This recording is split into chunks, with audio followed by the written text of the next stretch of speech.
ଯାହା ହଉ ଭିଡ଼ିଓ କରୁଛି ଆପଣ ବି ଖରାପ ଭାବି ପାରିବେ।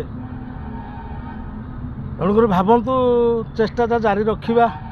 ମଣିଷ ଜୀବନ ଦୁଃଖ ଯନ୍ତ୍ରଣା କଷ୍ଟ ଶେଷ ପର୍ଯ୍ୟନ୍ତ ଥାଏ। ଯେ ପର୍ଯ୍ୟନ୍ତ ଶେଷ ନ ହୋଇଥିବ ଦୁଃଖ ଯନ୍ତ୍ରଣା ସମସ୍ୟା ସରିନଥିବ। ସମସ୍ୟା ପରେ ସମସ୍ୟା, ଦୁଃଖ ଯନ୍ତ୍ରଣା ପରେ ଦୁଃଖ ଯନ୍ତ୍ରଣା ସେତକ ଅଛି ବୋଲିକିନି ସଦାସର୍ବଦା ଆମର ସମ୍ପର୍କ ପରିବାରଠୁ ଲଗେଇକିନି ଗୁରୁ ଗୁରୁଜନ ଦେବତାଙ୍କ ପାଖରେ ଅଛି।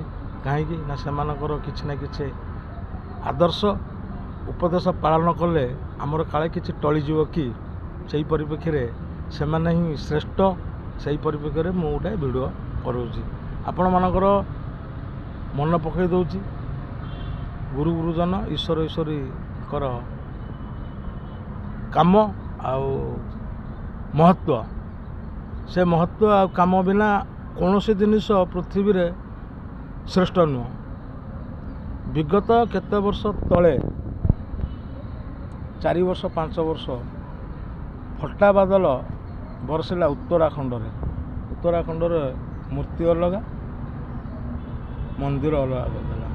ଯେତେବେଳେ କ'ଣ ଲୋକ ଜାଣିନଥିଲେ, ଡିଜିଟାଲ୍ ଜାଣିନଥିଲା, ଜନସାଧାରଣ ଜାଣିନଥିଲେ, କାହିଁ ତ କିଛି କରିପାରିଲେନି। ଅଚାନକ ଆସିଲା।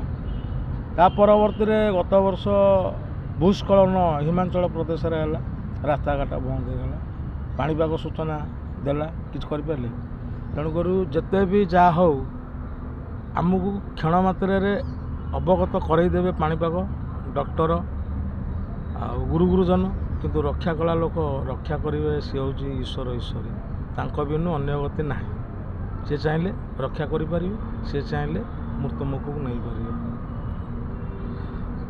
ଲଘୁଚାପ ହେଉଛି, ଘୂର୍ଣ୍ଣିବଳୟ ହେଉଛି, ବାତ୍ୟା ବି ହେଉଛି, ଆମେ ସମସ୍ତେ ଜାଣିପାରୁଛୁ, କିନ୍ତୁ ଆମେ ନିଜେ ସାମ୍ନା କରିପାରୁନୁ।